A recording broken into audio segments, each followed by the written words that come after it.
আসসালামু আলাইকুম। আসার মিনি কিচেনে সকল বন্ধুদের স্বাগত জানিয়ে শুরু করছি। আজকে আমি নিয়ে এসেছি কাঁচা আমের আচার তৈরি। তেল ও রোদে দেওয়ার ঝামেলা ছাড়াই কিন্তু কাঁচা আমের বার্মিজ আচার তৈরি, যা রোদে দেওয়ার ঝামেলা ছাড়াই সারা বছর সংরক্ষণ করে খেতে পারবেন এবং খুব সহজেই বাড়িতে বানিয়ে নিতে পারবেন। এতটাই মজার হয় এই আচার, একবার খেলে কিন্তু বারবার খেতে চাইবেন বানিয়ে। তো চলুন কাঁচা আমের এই বার্মিজ আচার রেসিপি দেখে নেওয়া যাক। আর যারা নতুন বন্ধু আমার ভিডিওটি দেখছেন, ভালো লেগে থাকলে অবশ্যই আমার চ্যানেলটিকে সাবস্ক্রাইব করে আমার পাশে থাকবেন। কাঁচা আমের বার্মিজ আচার বানানোর জন্য দেখুন এখানে আমি দুটো কাঁচা আম নিয়েছি। একটা আমের সাইজ একটু বড় আর একটা একটু ছোট। আর এগুলো আমাদের গাছের আম। কাল রাত্রে হালকা ঝড় হয়েছিল, সেই ঝড়ের সময় কিন্তু আমগুলো আমাদের গাছ থেকে পড়ে গেছে। আর আমগুলো দেখুন খুবই সুন্দর দেখতে, সাইজটাও অনেক বড়। আর আমটা সাইজে বড় হলেও কিন্তু এখনও অনেক কচি আছে আমগুলো, একদম নরম, ভিতরে আটিটা খুব ভালোভাবে বাঁধেনি। আর ঝড়ে পড়ার জন্য দেখুন একটা আম ফেটে গেছে। আর আমগুলো ওজন হিসেবে এখানে 500 গ্রামের থেকেও বেশি আছে আমটা। তো আমি মোটামুটি 500 গ্রামের মতনই ধরে নিচ্ছি ওজনটা। আমগুলোকে আমি দেখুন একটা বড় বাটির মধ্যে পানি নিয়ে নিয়েছি, তার মধ্যে আমি আমগুলোকে খুব ভালোভাবে ধুয়ে নিচ্ছি। আমি আমগুলো একবার ধুয়েছি, আবারও একবার ভালোভাবে পরিষ্কার করে ধুয়ে নিচ্ছি, যাতে আমের মধ্যে কোনো ময়লা লেগে না থাকে।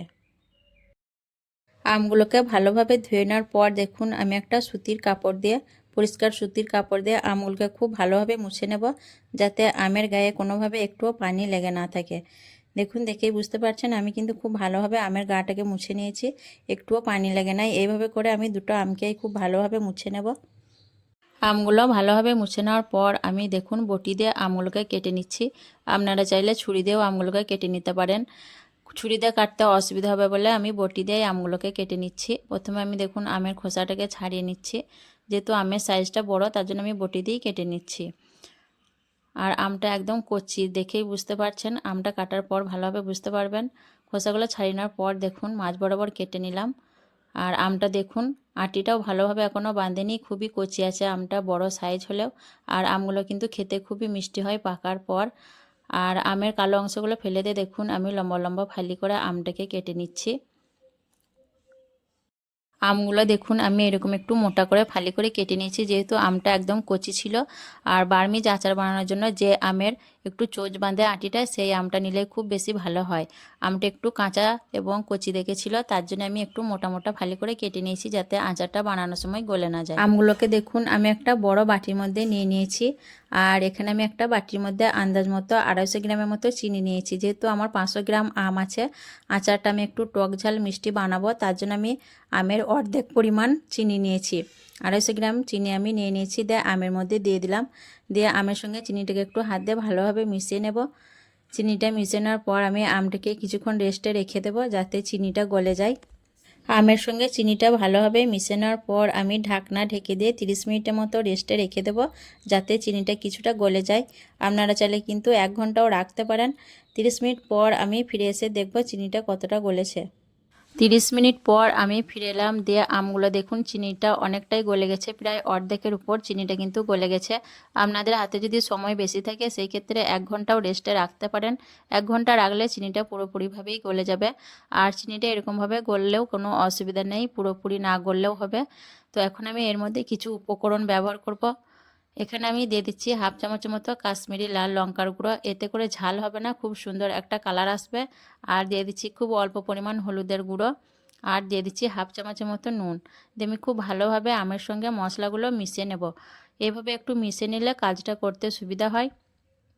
আর এখানে আমি একটা ছোট টিপস বলে রাখি, আমগুলো কিন্তু আমি কাটার আগেই ধুয়ে নিয়েছিলাম, কাটার পর আর আমগুলোকে ধুইনি। আর সুতির কাপড় দিয়ে খুব ভালোভাবে কিন্তু আমগুলো মুছে নিয়েছিলাম ধোয়ার পর। এই আচার তৈরিতে কিন্তু কোনো রকম পানি ব্যবহার করা যাবে না, পানি ছাড়াই কিন্তু আচারটা তৈরি করে নিতে হবে। আমগুলোকে ভালোভাবে মেখে নেওয়ার পর আমি গ্যাস অন করে কড়াইটা খুব ভালোভাবে গরম করে নিয়েছি। তারপর আমি মেখে রাখা আমগুলোকে কড়াইয়ের মধ্যে দিয়ে দিলাম। আর এখানে কিন্তু আমি কোনো রকম তেল ব্যবহার করিনি, তেল ছাড়াই কিন্তু আচারটা তৈরি করব। আর গ্যাসের ফ্লেমটাকে আমি একদম মিডিয়াম টু লোতে দিয়ে দিয়েছি। দিয়ে হালকা হাতে নাড়াচাড়া করে নেব, যাতে আমগুলো ভেঙে না যায়। আর আচারটা কিন্তু একদম মিডিয়াম টু লো ফ্লেমে রান্না করতে হবে, নাহলে কিন্তু আচারটা খুব বেশি ভালো হবে না। হাই ফ্লেমে কিন্তু মোটেই দেবেন না, লো ফ্লেমেই আচারটা রান্না করবেন। তা আমি বেশ কিছুক্ষণ হালকা হাতে নাড়াচাড়া করতে থাকবো অনবরত, যাতে নিচে থেকে লেগে না যায়।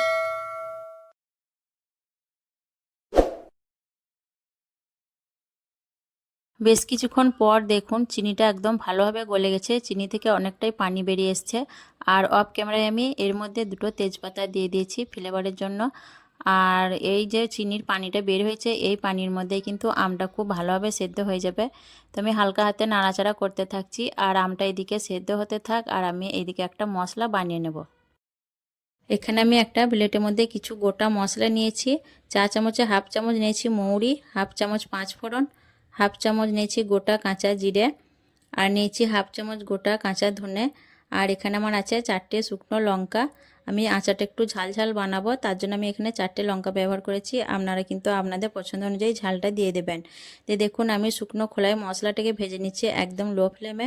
হাই হিটে কিন্তু মশলাটা ভাজা যাবে না, তাহলে মশলার যে সুন্দর একটা ফ্লেভার হবে সেই ফ্লেভারটা কিন্তু নষ্ট হয়ে যাবে।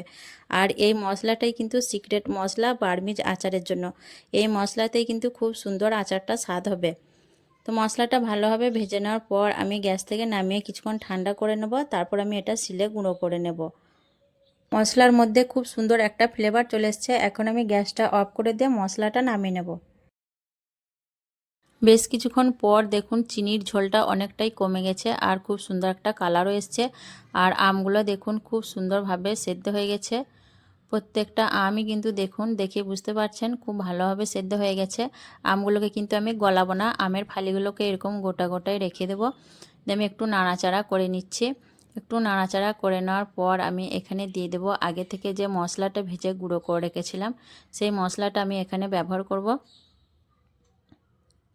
তো মশলাটা দেখুন আমি খুব মিহি করে গুঁড়ো করিনি, মশলাটাকে আমি একটু দানা দানা ভাব রেখে গুঁড়ো করে নিয়েছি শিলেতে। মশলাটা একটু দানা ভাব থাকলে খাবার সময় মুখে পড়লে খুবই ভালো লাগবে। তো এর থেকে আমি কিছুটা মশলা আচারের মধ্যে দিয়ে দিচ্ছি। পুরো মশলাটা আমি দেবো না, তাহলে খুব বেশি হয়ে যাবে। অর্ধেকটা মশলা আমি এর থেকে দিয়ে দিচ্ছি, দিয়ে আমি খুব ভালোভাবে নাড়াচাড়া করে মিশিয়ে নেব। মশলা ভালোভাবে মিশে নেওয়ার পর আমি এখন দিয়ে দিচ্ছি চা চামচে 1 চামচ ভিনিগার। ভিনিগারটা দিলে আচারটা খারাপ হবে না, সারা বছর সংরক্ষণ করে খেতে পারবেন। আর সারা বছর আচার সংরক্ষণ করার এটাই হলো মেন টিপস।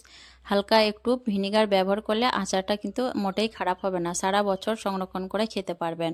তো আমি আবারও খুব ভালোভাবে দিয়ে ভিনিগারটাকে মিশিয়ে নিচ্ছি আচারের মধ্যে।